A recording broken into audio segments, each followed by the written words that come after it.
Hey guys, how you doing? This is Manga, etc. and I'm here today to make a review for One Piece episode 1011. So we start things off with the Sanji scene basically, and we know how Sanji is. He's the ladies' man. He likes to rescue a lady in distress, especially if she's hot. So we see Sanji in pursuit of that within this episode, but when things roll out, it turns out that is not how things are.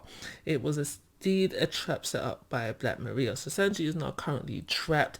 We do see kind of a different side to Sanji, unless I'm forgetting something that's happened previously, where we see Sanji kind of trying to blackmail his way out of the situation, but he is essentially trapped. So for anime only watchers right now, what do you think is going to happen here? Do you think the blackmail is going to eventually work and Black Maria frees him, or do you think it's going to be similar to the Enen's lobby arc, where Sanji this fight is then essentially taken over by another member of the crew? Last time it was Nami, so what do you think this time? Would it be Nami again? Would it be somebody else? Let me know what your thoughts in the comment section. So moving on, we have a Luffy scene, and Luffy is running around still trying to get to the roof so he can fight Kaido. But within the scene, we find out that he's on the third floor, I think it was, on the midst of making his way up to the fourth floor. So we have two gifters waiting for him. One with a gorilla smile, the other with a snake smile. Both looking fairly odd, fairly out of place, fairly not uncomfortable, just awkward looking. They're both just really awkward looking, and they're both debating on how they're going to split Luffy's bounty money once they defeat him. And now I found this scene very humorous for two reasons, because we see them debating and all of that, and because of the frustration of knowing that Luffy should be there presently, but he doesn't turn up. And I found something. I find it funny, yeah, that these two gifters, probably with no bounty, could look at Luffy's wanted poster, see that he's worth 1.5 bill, and not think, no, we can't deal with this guy. He's probably too strong. Where's Chopper at? We'll deal with Chopper instead, kind of thing. And the reason why I think this is because, yeah, I know I see it a lot on the channel.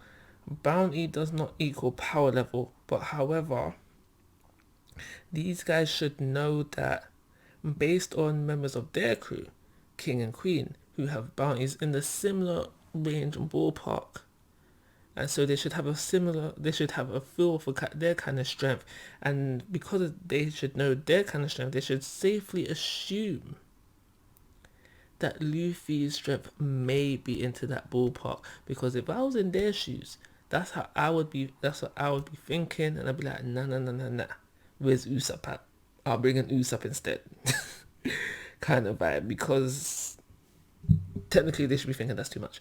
So with the chopper scene, or basically in Queen's location, we'll call it Queen's location, we had a direct cut and paste of Chopper's speech from the last episode. That's very cheeky, very lazy, just wanted to mention it. But I guess the highlight for this scene is Zoro attacking Queen, essentially saving Apu from turning into Ice Oni, and the earthquake that follows it.